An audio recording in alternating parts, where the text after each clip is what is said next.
So how do we feel emotions? And what are emotions?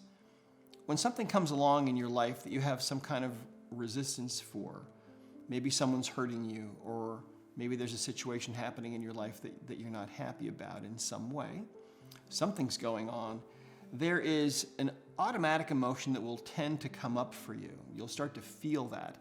Now, how that works is, and this was discovered thousands of years ago by the ancient acupuncturists, that the emotions are produced by the organs and many of the glands in the body. Now, think about this. For example, the primary emotion that is produced by the liver is anger. And there are a lot of people in jail right now who were drinking and overstimulating their livers, and the liver started to produce some of those emotions, including anger, and then they did things while they were drunk that they regret. The lungs, for example, produce emotions as well, and one of the prime emotions there is grief.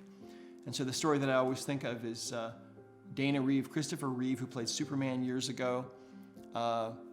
He became a paraplegic, or a quadriplegic. He became a quadriplegic, and after he died, his wife, Dana Reeve, who had taken care of him all those years, was diagnosed with lung cancer.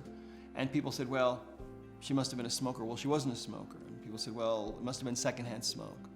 Well, it wasn't secondhand smoke, but the lungs produced that emotion of grief, along with other emotions. Think of all the grief that she had about what had gone on.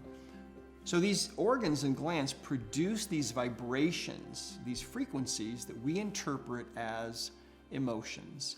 So basically, we have a trapped emotion that is that's imbalancing that bone. Okay.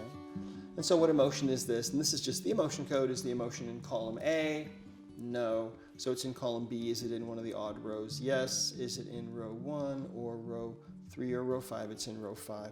So is it conflict or creative insecurity? Is it terror or unsupported? It's an emotion of feeling unsupported. Okay. So do we need to know anything else about that? We don't really. So do you want to go ahead and release that? Sure. Okay. So, you know what, I was thinking about what I was asking, and I didn't hear exactly what. Oh, it's just a trapped emotion of feeling unsupported. Okay. And we don't need to know any more about it, so we're going to go ahead and release it. Okay. Now, what I want you to do, just for fun here, okay, hold your arm straight out again. Okay. Ready? Just resist. Now I want you to touch that bone again. Okay. There you go. Ready? And resist now. Hold it. Okay. And now do you see how strong that is? Yes. See that? So there was an energy of feeling unsupported that was kind of stuck there, that was imbalancing or literally misaligning that bone, probably to a really small degree.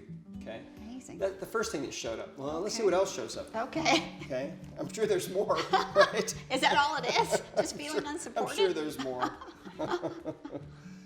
You see, we feel emotions based not only on what's going on in the moment, but also on the emotional baggage that we already have. So if you have already, for example, been through some difficult relationships where you were maybe betrayed, and you have that emotion of betrayal in your body, if you feel like you're being betrayed right now in the present, that's going to be a lot more intense of a feeling, that emotion, in the present, because you already have been through that before and you have some emotional baggage of that same frequency.